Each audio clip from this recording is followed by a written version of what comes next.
Now there's two in here, they're both the same species. This one you're seeing on the screen here, the dark one is a sooty house snake. This one you're seeing now on the next page, that one is a brown house snake. This one is called a Freyd's house snake. There are different types of house snakes across Africa. There's about 19 different species. They are all non-venomous, and you will see them at night time, especially at the start of the wet season. Come on, hey, stop it. They're nervous. Okay, this is brown house snake. This is a beautiful one. This came from Kalimba. All right, completely harmless. And hold.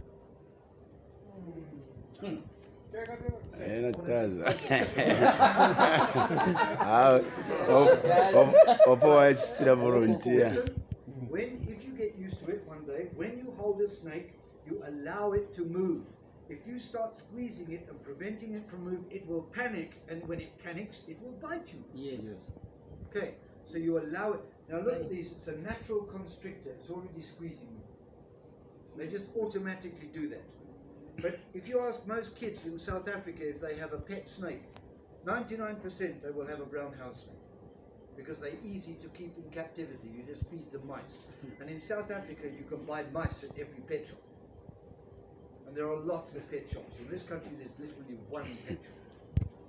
And that's at, that is at East Park Mall. That's at the almost right.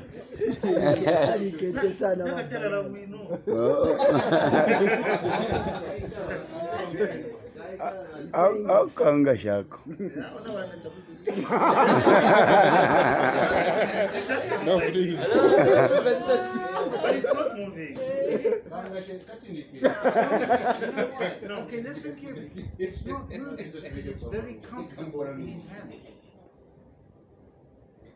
You'll see, if you take a snake and it starts, and even if you're gentle, and it starts really going wild and it wants to get away and all that, it's a sign that it's not, for some reason, it's not comfortable on your skin. Oh, so yes.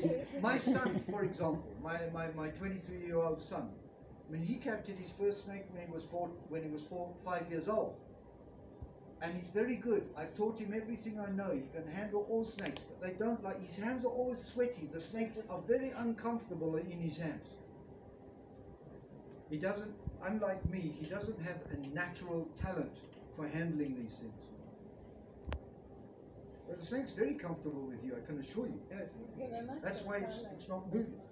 Maybe because of his color. Now, these two have a different personality.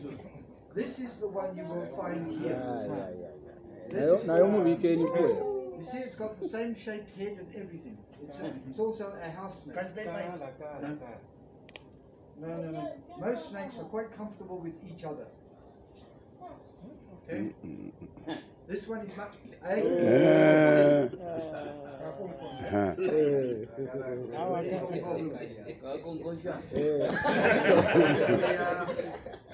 The sooty house snakes tend to be a little bit more aggressive than the brown house snakes, but they're just as non-venomous.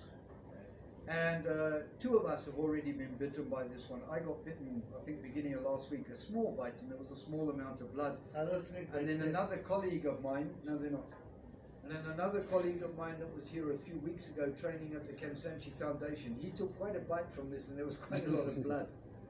All right, so even when you're handling a non-venomous snake, do not put your hands in front of its face. Okay. In other words, you handle it from behind and allow it to move. I think these snakes are sick of being in a box at the moment. They've been in a box for more than a week. But look at the beautiful shine on this coat. It's very healthy, this snake. That one, not so much. This one has been in captivity for a long time, and you can see those marks on its skin. Can you see? That is a sign that this creature has not had enough UV light. And that is typical of Kalimba. The snakes are in bad condition because the enclosures do not allow enough light in. You see, even this one, it's squeezing me a bit, but it's quite comfortable on my hand until I start moving around a lot. See the tongue coming in and out all the time, smelling the air, they all do this. This one, that's what it's doing. Chikumwecho.